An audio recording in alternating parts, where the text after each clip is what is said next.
Welcome to the Rim Break Rodeo. We hope this video helps. You start by preparing hardware. Check whether your wired controller uses USB-A or USB-C and have a compatible adapter ready. Next, power on the Nintendo Switch and leave it at the home menu so the system can detect new input. Once done, plug the controller into a USB port on the Switch dock or a powered USB hub attached to the dock. This ensures stable power and makes the Switch enumerate the device immediately.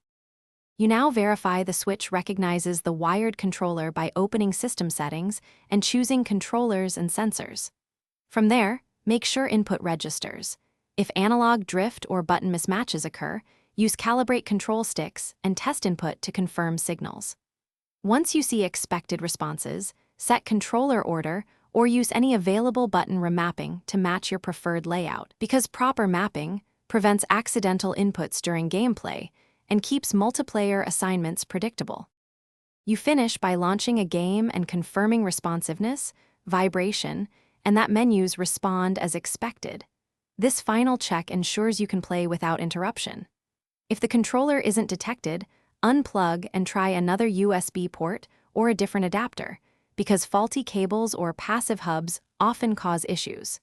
Make sure to restart the console and install any system updates if problems persist. One key troubleshoot.